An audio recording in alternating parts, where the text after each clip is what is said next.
Got it. Nadine. Nadine. All of Oh, princess. Nadine. Got it. Okay, we are rolling. Okay. Nadine Strossen, welcome to Atlanta. Or I'm so happy to be here. I say welcome back because you were here like 2 weeks ago at the Yes. University of Georgia. There are a lot of civil liberties issues in your state. Well, tonight you're here for the Atlanta Executive Network, and you're going to talk about what? I was asked to talk about some of the most pressing issues concerning lesbian and gay rights, in which the ACLU is, of course, deeply involved, and I understand to be of special concern to this audience as well. And in particular, I was asked to talk about an issue that many people don't realize has grave consequences, negative consequences, unfortunately, for lesbian and gay rights, and that is the recent proposal by the Bush administration to use federal funds, taxpayer money, to finance religious institutions, churches, houses of worship, and other religious institutions to provide social services. That sounds all well and good, especially under such nice labels as charitable choice, but the rub is that religious institutions are exempted from civil rights laws. Therefore, they will be permitted with our tax money to discriminate on the basis of their religious beliefs, to provide services only to certain people, to hire certain people, to fire certain people, and to proselytize according to their religious beliefs. Some of the major targets of this kind of proselytizing and discrimination, unfortunately, are definitely going to be lesbian, gay, bisexual, and transgendered youth. In fact, we've already seen it under similar programs that exist at the state level. The ACLU brought a lawsuit last year against something called the Kentucky Baptist Homes, the largest state organization providing children's welfare services in Kentucky, receives more than half of its budget from taxpayers under a so-called charitable choice program. And they had a wonderful counselor named Elisa Pedrera, who received the most exceptional ratings in terms of her performance. When it was discovered that she was a lesbian, she was immediately fired, and the Kentucky Baptist Homes then formally adopted a policy saying, according to our religious beliefs, homosexuality is immoral, and therefore we're not going to hire any lesbians or gay men. That's troubling enough. Even more troubling in some sense is the kinds of discrimination that go on in terms of the provision of services. The Kentucky Baptist Homes believes in, I can't remember the archaic term of, to cure somebody, reparative therapy, I think is the term they use, to cure a youth who believes misguidedly, according to them, that they are lesbian or gay, and to restore them to homosexuality as the purported approach to whatever their problems are, everything from drug abuse to truancy to runaway. And we're seeing more and more of this in the extreme fundamentalist religious institutions that are getting our taxpayer money. Well, is there any good news? Now, you're into your 10th year as president of the ACLU. What have you seen over 10 years, good and bad? Oh, well, there have been really positive developments. Again, if I could just stick with the area of lesbian and gay rights, I have to say we were so thrilled in 1997 with the Supreme Court's stunning decision in Romer versus Evans, which was brought, I'm proud to say, by the ACLU and the Lambda Legal Defense Fund, striking down Colorado's amendment to the anti-gay state initiative. But what was particularly wonderful about it was the very strong language that a substantial majority of the court used in condemning discrimination on the basis of sexual orientation, invoking one of the most revered decisions of all time, Brown versus Board of Education, in an opinion written by Anthony Kennedy, who's a conservative member of the court. I think this signaled signaled a new era of respect for lesbian and gay rights. And of course, the Vermont civil union law. Now, looking at the negative side, I was, of course, very disappointed that Hawaii decided not to follow the direction set down by its Supreme Court to actually sanction marriage. And of course, we've seen the so-called Defense of Marriage Act passed by Congress and by state legislatures all over the country. But on the positive side, in fairness, who would have thought even a few years ago that even one state would pass a law that confers essentially, strike the essentially, it is marriage in all but name in terms of the numerous specific benefits that accrue to the civil union status. So it's 2 steps forward and 1 step back, and we have a lot of progress still to make, but I'm very encouraged. Now, on this question of civil unions, there was something in the law that one state had to recognize the laws of another state. Is that sort of thing gone passé, or what's happened? There is still an outstanding question.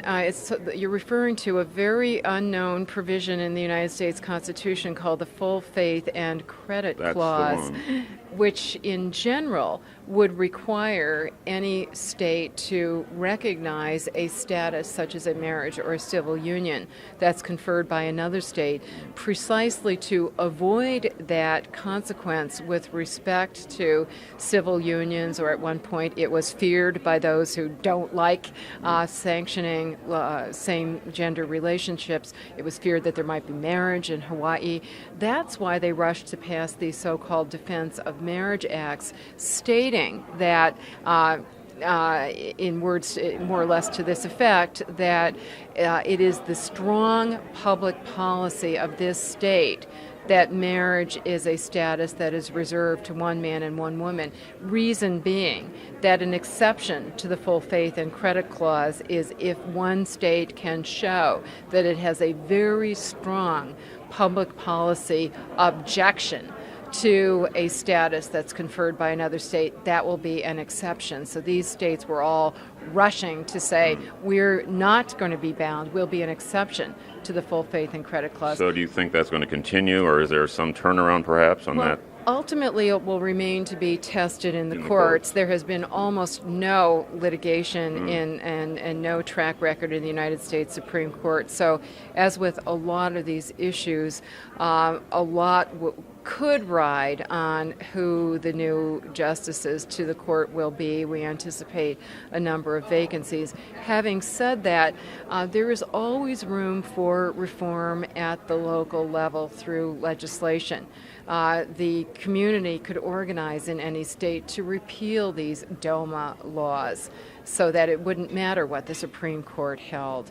And ultimately, we think that organizing at the local level through public education and grassroots campaigns is the only secure way to ensure non-discrimination. Now, on the sodomy question, in Georgia, we now have done away with it, and along with a number of other states. But what's the environment now for that in other places? There are still a number of states, at last count, I believe somewhere between 10 and 20, that still criminalize certain sexual conduct, oral or anal. Some cases only when it's same gender. Some states still when it doesn't matter what the gender or marital status of the individuals are. Those are being chipped away at quite steadily. Yesterday, for example, some committee in one of the houses of the Arizona legislature voted to repeal its state law. So there is reform happening either through litigation under state constitutions, as happened in Georgia, or through legislative repeal. I'm very encouraged about that. Having said that, the laws that are still on the books are doing a great deal of damage, not only because of sting operations that result in arrests, mostly of gay men for supposedly soliciting an undercover police officer, but the indirect consequences, negative consequences, are profound. in those states where sodomy is still a crime, judges have been able to use that fact to penalize any person of lesbian, gay, sexual orientation in terms of custody battles and other family kinds of disputes, to deny custody of children, in some cases to deny jobs, to say by definition, by virtue of your sexual orientation or the fact that you're involved in a lesbian or gay relationship, that means you are committing a crime. You are a person of immoral character and therefore not fit to be a mother, to have custody of your child, to be a teacher. And so sometimes people will say to me, well, what's the big deal about these laws? It must be very hard to enforce them when people are only having sex in the privacy of their own bedrooms. But they are having impacts in the most public forums. That is, people's stature in terms of access to certain jobs, and also in the family forum in terms of their ability to raise their own kids. We have one tragic case in Georgia where unbelievably a husband and wife separated, and she was given, or divorced, she was given custody of the kids, complete custody of the kids, but there was a morals clause that said both parents had to conduct themselves in a morally upright manner, and the ex-husband went to court and got a decree that his ex-wife was in contempt of that clause because she was living with the kids in a long-standing relationship with a long-standing lesbian partner, and that was upheld on appeal. The appellate court ordered that our client, the ACLU of Georgia is representing her, had to either remove her children from the house or kick her partner. I read that. It's a sad story. And the Georgia Supreme Court refused to reverse that. One last question on the whole question of political environment. John Ashcroft, any comments about where we're going next 4 or 8 years? Well, the ACLU issued a very detailed report about Ashcroft, which was called something like not compassionate, not conservative, and not for the Constitution. During his one term in the Senate, he sponsored a whole slew of amendments to the Constitution, including the so-called Human Life Amendment that would have made given protection to a fertilized egg and completely denied any reproductive freedom for women, completely outlawed all abortions, even in cases of rape and incest. He completely advocates dismantling of the wall separating church and state. He was the main proponent of the so-called charitable choice provisions. He wants to outlaw certain forms of contraception. He has a terrible record in terms of civil rights enforcement. So I really fear for the extent to which we have a number of very good civil rights laws on the books, but they can, in effect, be subverted through lack of enforcement. My other long-term concern is I've heard a lot of suggestions that there will be a big push to get Ashcroft on the Supreme Court, argument being he's already survived one Senate hearing, he's already been confirmed once, we don't need further hearings, let's elevate him to the court. I hadn't heard that one. Well, I don't want to leave this on a sad note, but thanks for your time and good luck in your speech tonight. Thank you so much. And come back and see us. I would love to. Thank you. Bye. Yeah, please. To the president. This will really not be seen. This is just for editing purposes. Okay. It's a reverse. It's a reverse shot. I see. So as if I'm right. So, how's the weather? Do you want me to talk? Yeah, please okay, talk. Okay, I'm happy to talk about anything. I'm curious to learn about your network, though, because I don't think I've ever had an interview by a comparable network. I think a radio show, but not we TV. are a weekly 30-minute public affairs show, and now I'm talking. I know, you're not supposed to, so I'll give you all the questions that you can answer when we're through with this exercise. But I'm very impressed, and I think it's wonderful, and I hope you would be nationally syndicated sometime. We're hoping. That's fine. Good. Great. All right. Don George, you have some exciting news about some money given. What are those causes? Well, I gave a $25,000 challenge grant to PFLAG, which is Parents and Friends of Lesbians and Gays. I made that challenge in November, and I said, if you can raise $25,000, I will give you $25,000, so you'll have a total of $50,000 for your scholarship fund. They met the challenge. They actually raised a little more than $23,000 and got pledges for the rest. So just last week, I gave them a check for $25,000, and this is the most successful scholarship year they've ever had. That's great. That'll probably enable them to give possibly 12 to 15 scholarships this year. That's neat. Now, what's the other thing? Oh, the other thing is that I'm funding a fellowship position at the ACLU for a third-year law student who is gay or lesbian and is interested in public service law. Gee, that's great. And the first year, it's Beth Luttrell, who's running our Making Schools Safe program. Neat. Yeah. She's still in school. She's in school. And she'll take over that program when she graduates? Well, she's working 20 hours a week, sort of half-time for us now, and she'll go full-time in July or June, whenever she finishes. So what's the status of the program, Making Safe, School Safe? We've done a few presentations. The last one was in Macon a few weeks ago to a group of teachers and principals, and they were very enthusiastic. We're still looking for our first school opening, but we've got several leads, and we'll keep you posted. Yeah, we want to know about that. You bet. Thanks, Don, and congratulations. Thanks. That was nice. Good.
I'm your husband. Hi, Joy Dazer. Nice to meet you.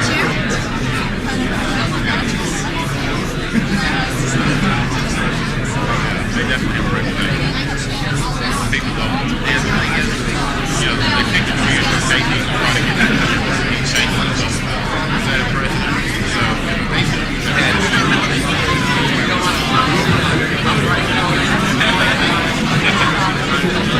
where'd you go?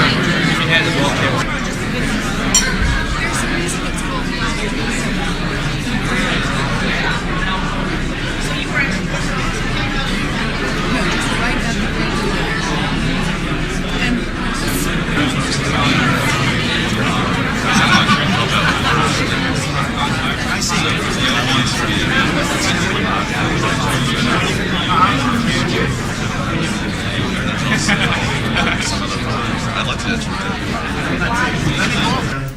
Busy schedules and plenty of choices of any given evening, and we do appreciate that you chose to come to the Atlanta Executive Network meeting tonight.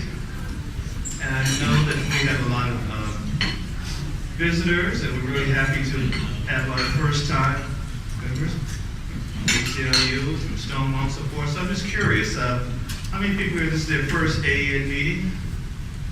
Okay, good.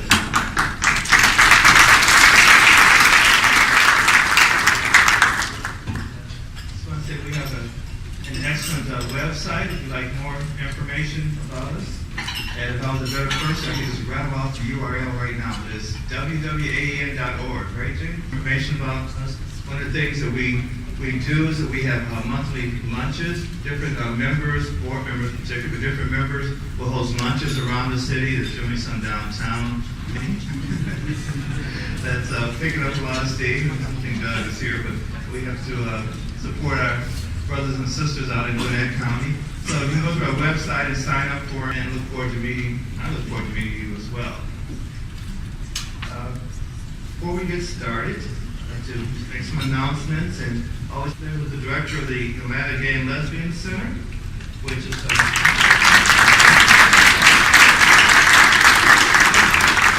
perfect. It's applause. A few of the things that go on at the Gay and Lesbian Community Centers. They do HIV testing there 5:30 to 9, which is, I've been told, one of the few places in the evening. There's a men's group at 7 p.m. every Thursday, and then there's a 20-something group at 6:30 p.m. Now I don't think that's 20-something multiples of 20. They Stonewall Bar Association for that, and also a couple announcements from them is that the Stonewall Bar Association of Georgia and the Lesbian Gay Law Students of Georgia Boys. Participating in the roundtable will be Professor Victor Flatt, our own buddy Victor Flatt, a board member of Legal Lambda Defense Education Fund, and Lambda filed a printed a court brief supporting Dale in the case. The opposing view will be presented by Professor Lynn Hogue, who is very involved with the Southeastern Legal Foundation. I guess Matt was good to follow. And that's, where is it going to be? Georgia State. And what was that? College of Law. College of Law. Thank you. Because it doesn't say here, but College of Law. And also, I talked about, and we'll start sitting out this month, sort of a pilot, sort of getting things started. We probably will still have some printed copies here for those of you who may not have email, but that will be the primary way of communicating with you. We'll be sending out a postcard each month.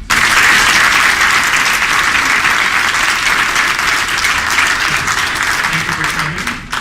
And I understand Shirley has agreed to participate in our mayoral forum later on this year, so we look forward to that. Okay, well, what we'll do now is that we'll start I'll spend a few minutes networking. We're giving things that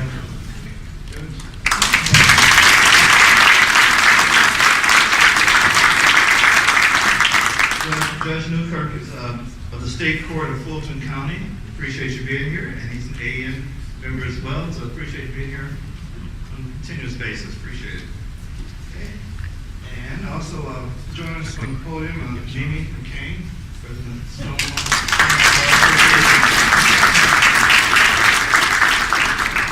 And without further ado, I want to introduce my friend, Don George is a retired physician and on career number 2 or 3. He's also president of the Georgia chapter at ACLU and a very strong supporter of a variety of gay and lesbian issues in Atlanta and in Georgia. So, Don George.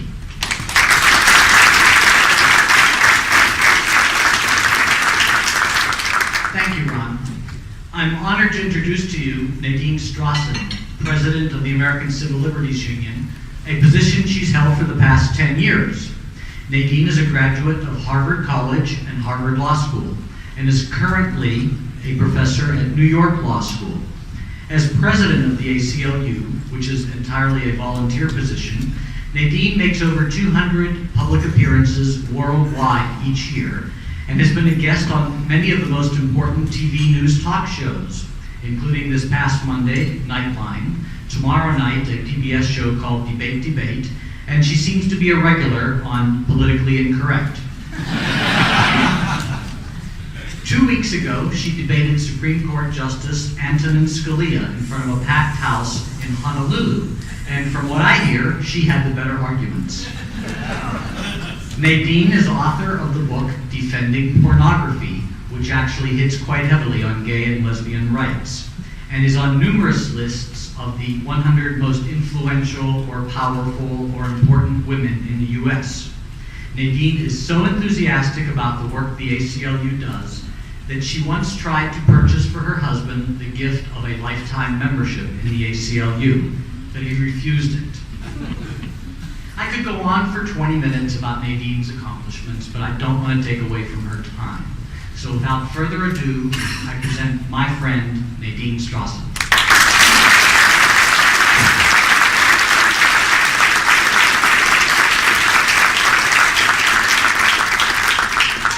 I, of course, have to explain my husband's refusal. He, being a true civil libertarian, of course, wanted to reserve the right to resign if he disagreed with something we did. I'm so happy to have the chance to address this group. I've heard a lot about it from mutual friends and colleagues, including Don George, and I'm so impressed with what I've learned. Specifically, that you are the largest gay business organization in the country, which I'm sure means that you are the largest gay business organization in the whole world, right? Congratulations! So that means that your group has at least two important things in common with the one I'm proud to have, the ACLU. First, we're the largest group of our kind, namely the largest civil liberties organization. Second, we're also a gay rights organization. Indeed, by some important measures, the largest gay rights organization. We have the most lawyers and lobbyists advocating for full and equal rights for the lesbian, gay, bisexual, and transgender, the LGBT community. And we have the largest docket with more than 150 active cases and projects all over the country right now. I'm so proud of the awards that the ACLU has won for this work from gay groups around the country, including right here in Atlanta. I'm also proud of the praise that we've earned in the gay press for our pioneering efforts long before there was an out-of-the-closet lesbian and gay rights movement. Our first case in this area was way back in 1940. Of course, as you might imagine, this work has made us very unpopular and very hated in some quarters, and that still continues. In fact, the last time I was personally picketed at one of my own speaking engagements about 6 months ago, the protest was against the ACLU's gay rights work, and that's interesting when you consider all of the controversial issues that we're involved in. This one seems to be particularly controversial. I was speaking at the University of Kansas, and I was being picketed by a rabidly anti-gay church that is based in Kansas City. Some of you may have heard of the Westboro Baptist Church. Its philosophy is pretty well summed up by its website address, which is www.godhatesfags, that's one word, .org. Well, these pickets had leaflets and signs that actually made me quite proud. Their descriptions of the ACLU were intended as denunciations, of course, but I saw them as backhanded compliments. They called the ACLU, quote, the nation's #1 fag lobby. They even came up with a new spin on our acronym, which I especially appreciate. That's because I happen to get a kick out of collecting different slogans that ACLU can stand for, which are usually concocted by anti-civil libertarians. I've seen everything from all criminals love us to the anti-Christian Liberties Union. We actually ran a contest on our own website a few years ago for the best variation on this theme. And by my lights, the hands down winner was, oh, come on, lighten up. In that spirit, I'll tell you the punchline of the Westboro Baptist Church flyers. They said our initials should actually stand for the Anal Copulators and Lesbians Union. Since we started earning that accolade more than 60 years ago, I'm thrilled that we've been joined by many other fine groups in the growing LGBT rights movement. The ACLU works very closely with our sister organizations, and I personally am a life member of as many of them as I can afford to join. They all do important work, and sadly, there's more than enough work to go around. But we each have a special niche and a special expertise, and I'd like to tell you a bit about the ACLUs, which allows us to make a special, indeed a unique contribution. We are the only organization that advocates gay rights in the context of a comprehensive civil liberties agenda. And we're also a truly nationwide organization with staffed offices in every single state, as well as Puerto Rico, where we have a major gay rights case pending right now. So we have a special expertise and credibility and visibility and a special ability to form alliances, even with seemingly strange allies. We're taking advantage of some of these special strengths right here in Georgia, for instance, in an innovative new program we've just launched for training schools to counter homophobic bias and harassment. This is the first stage in a new nationwide effort to make all schools safe for all LGBT youth. Through our nationwide network of affiliates, the ACLU is especially well suited to tackle the serious problem of anti-gay harassment and violence in schools. For one thing, we can watchdog school officials all across the country, and we can bring lawsuits if we see institutionalized, persistent gay bias. For another thing, most school officials are quite familiar with us, thanks to our longstanding work on so many school-related issues, on not only a whole range of students' rights, but also teachers' rights. We certainly have a long track record of suing schools, and a successful one, I might add. In fact, we recently had one in Georgia that got nationwide attention, suing to defend a student who had been suspended for a long period of time for bringing a Tweety Bird keychain to school. You may remember under the zero tolerance policy that was deemed to be a dangerous weapon. But we also have a successful track record of working out many civil liberties problems in the schools cooperatively without having to go to court. And that is precisely the goal of the Making Schools Safe project, to prevent the problem in advance before it might warrant litigation.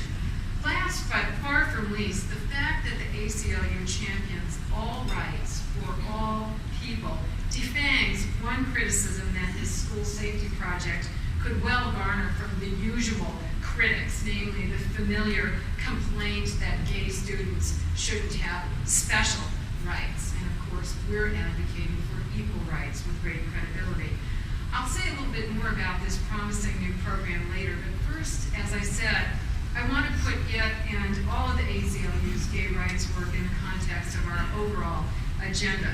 I'd like to start by stressing another feature that our two groups have in common. I read that the AEN is a politically diverse group with many Republicans as well as Democrats.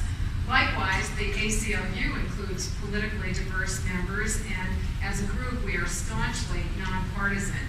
We never support or oppose any government official, candidate, or party per se.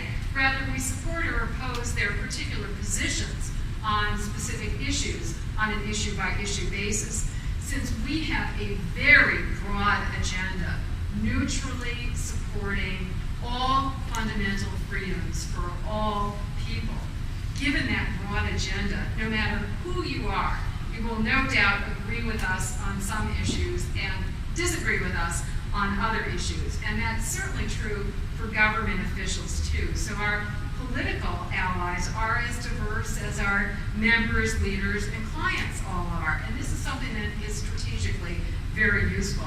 I'd like to cite a couple examples close to home here in Georgia.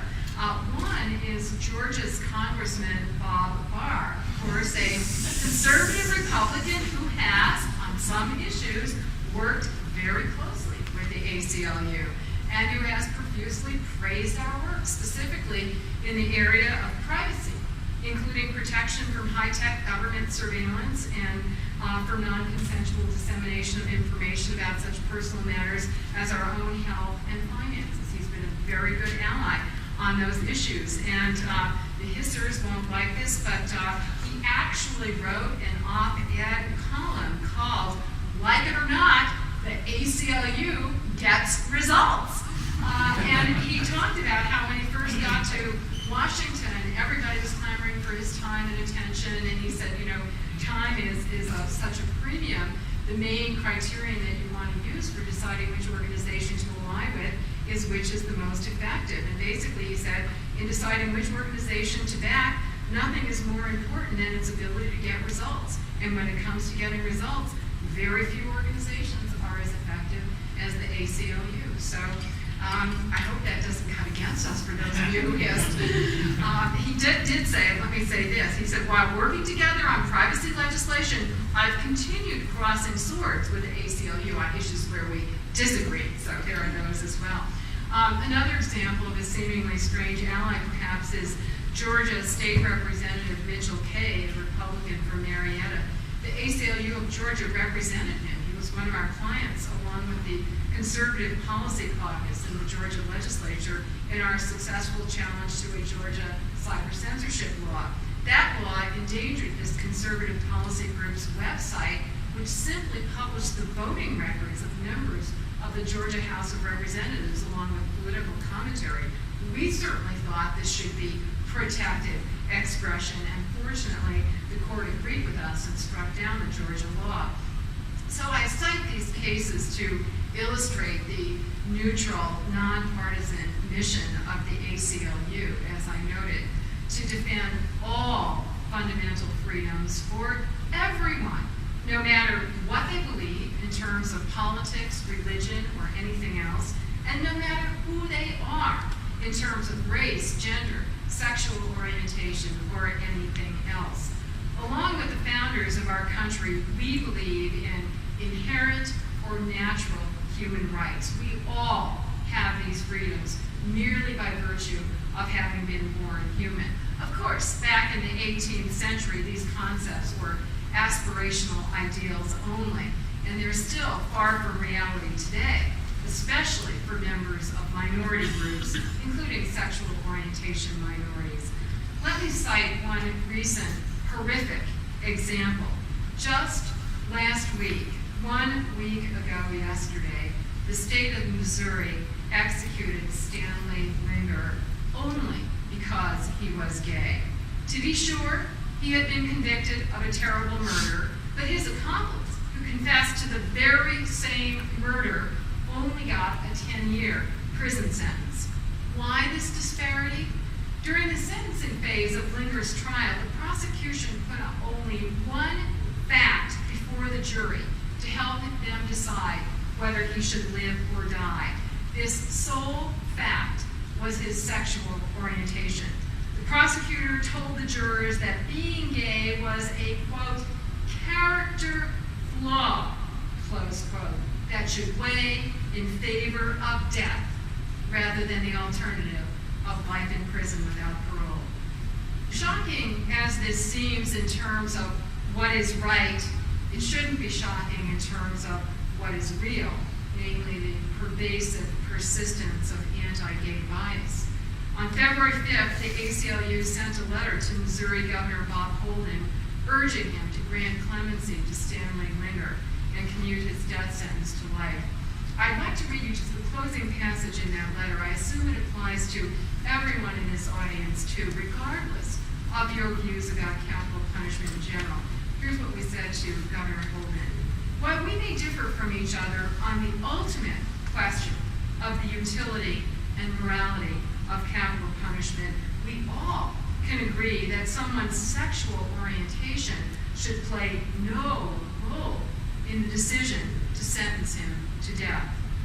Alas, Governor Holden apparently did not agree with us on that point, since he refused to reduce Stanley Linger's sentence to life in prison without parole. He was put to death last week. Even more sadly, this is only one of several such cases we fought against recently. In one Texas case, the prosecutor actually told the jury that they should condemn a gay man to death since life in prison is no punishment at all for a gay man. Snicker, snicker. And tragically, the jury agreed. In short, your own government can kill you, in effect, for being gay. This is so ironic, considering the stalemate over hate crimes laws in many parts of the country, although congratulations on achieving a victory, partial victory here. But too many other governments are refusing to impose added penalties for crimes that are committed against gay people just because they are gay, including murders of gay people, and I know you heard from Matthew Shepard's mother last month.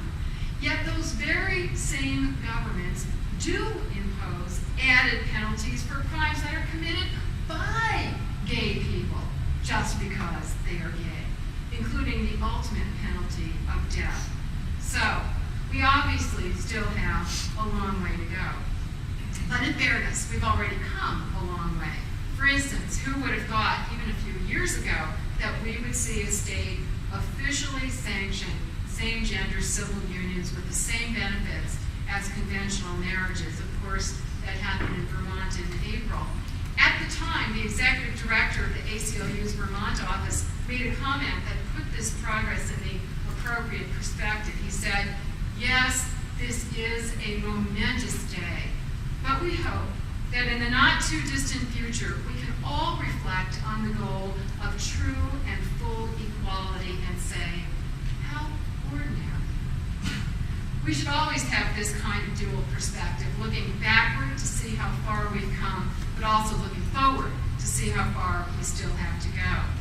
Since AEN is a group of business people, I also want to stress that the ACLU has worked closely with the business community on many issues, and we've supported many rights that should be of special concern to you in that capacity. For example, what the courts call commercial free speech or advertising. And in fact, the Wall Street Journal, of all publications, had an editorial at the end of January called, I'm not making this up, I've got a witness, "Hurrah for the ACLU!" exclamation mark. And the opening sentence is, "No, your eyes aren't playing tricks on you." And it actually talked about a case in which we were defending commercial free speech for the Nike Corporation. As another example, we defend the very important property rights that are now besieged by the rampant civil asset forfeiture schemes. And as a final example, I'd like to cite the vanguard area of cyber liberties, the right to engage in free and private online communications and transactions. These rights are essential not only for the proverbial marketplace of ideas, but also for the commercial marketplace of goods and services. I'm so proud that the Supreme Court's first decision concerning the Constitution in cyberspace will go down in history under the name of Reno, as in Janet, versus ACLU. And even prouder that we won that historic case declaring cyberspace a free speech zone. This was a victory not only for cyber libertarians, but also for our whole society, including the business community. Indeed, one of the most influential friend of the court briefs that supported our position in that case came from the U.S. Chamber of Commerce. It recognized that restricting online communications would be very bad for business, not only the computer industry, but literally all business in the United States. And the ACLU's cyber liberties work ties back to our gay rights work, too. That's because preeminent targets of censorship, online and off, always include expression by and about lesbians and gay men. In all of our many cyber censorship cases, our clients have included many gay rights organizations, many gay organizations, and gay publications. Well, as you can see, the AEN and the ACLU have many common concerns, even beyond our core common concern for lesbian and gay rights. But now I'd like to turn to say some more about that large core common concern. I stress large since there's far too much ground to cover, even a very long talk, let alone this short one. To prepare for this event, I reread the latest report of the ACLU's lesbian, gay rights, and AIDS HIV projects. As you can see, it's a very impressive volume, and it covers work in every state on many issues. Among all of these issues, the organizers of this fine event asked me to focus on just two during my opening remarks. During the discussion session, I hope you'll ask me about any others that are of special interest to you. The first that they asked me to talk about has been in the news a lot lately since it's a top priority for our new president and attorney general, namely giving government money, our tax dollars, to churches and other religious institutions for providing social services. This idea might sound appealing, especially given proponents' sugar-coated labels of faith-based charity or charitable choice, but a more accurate label would be government-funded discrimination. The religious groups that get this money, our money, are exempt from civil rights laws, so they are free to spend our money to discriminate in employment and to discriminate in services. They may discriminate not only on religious grounds, but also on any other grounds that are relevant to their religious beliefs, including race, gender, pregnancy status, and sexual orientation. So, if their religious beliefs condemn homosexuality, and I hate to shock you, some of them do, these government-funded groups may refuse to hire gay employees, they may refuse to service gay clientele, and their so-called services may consist of proselytizing their homophobic religious beliefs, all at our expense on taxpayer dollars. These are not hypothetical concerns. Some states already have charitable choice programs, and we've already seen these problems. Last spring, the ACLU brought a lawsuit against one taxpayer-financed religious institution in Kentucky, the Kentucky Baptist Homes for Children, because it fired a counselor whose work had earned top-notch evaluations, Alicia Pedrera, when it learned she is a lesbian.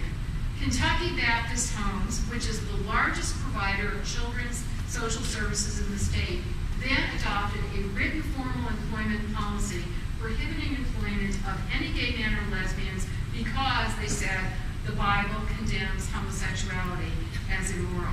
Kentucky Baptist Homes also has publicly stated that it will direct all youth in its care toward heterosexuality through so-called reparative therapy.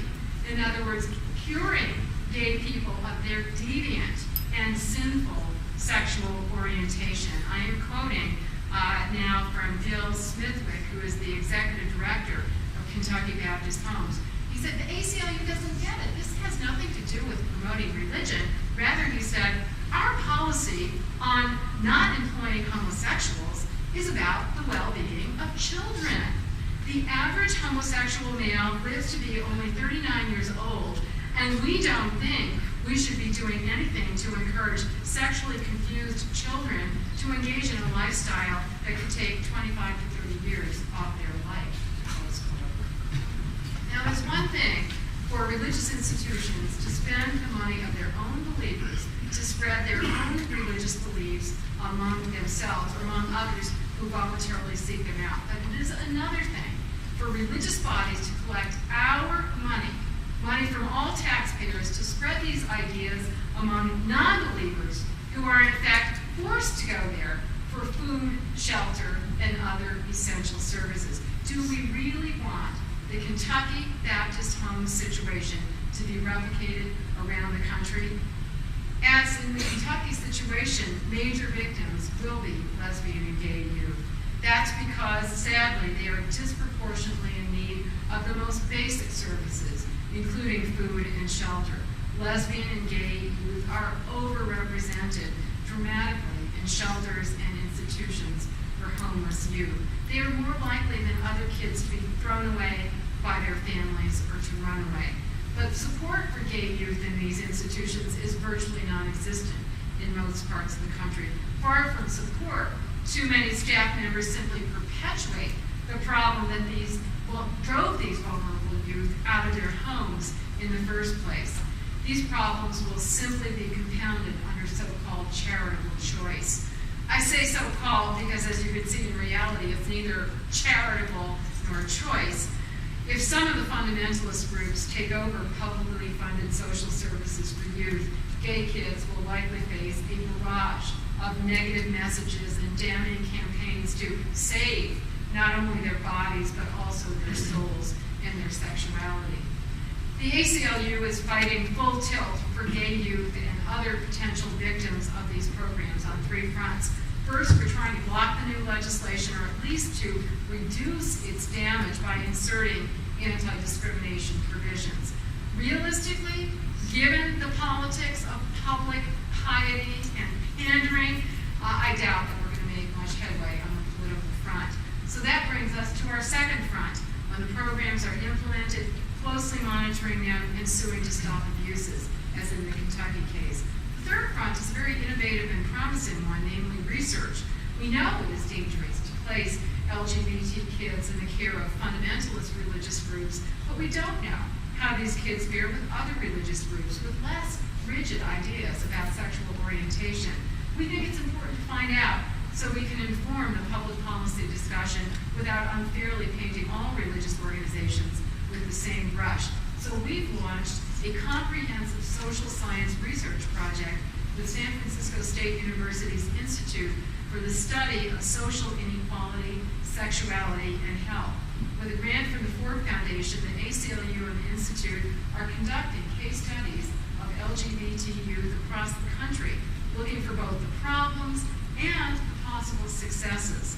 This research project should enhance our effective advocacy in this area and illuminate an important issue that politicians have ignored in their rush to public piety, namely whether religious organizations can effectively provide services to some of our country's most vulnerable people, including lesbian and gay youth. The other major issue that the organizers wanted me to highlight for you also has to do with lesbian and gay youth, and that is our Making Schools Safe project, which I already mentioned. I believe we have some information about it at our table in the back. For lesbian and gay teens, school is often a nightmare.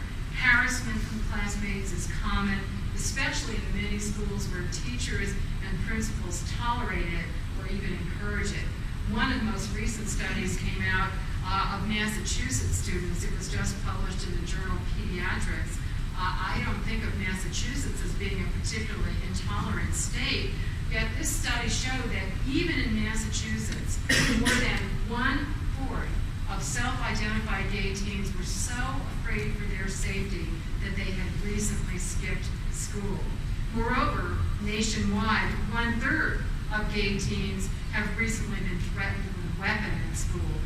In one recent study, 53% of high school students said they'd heard homophobic slurs such as faggot from their teachers.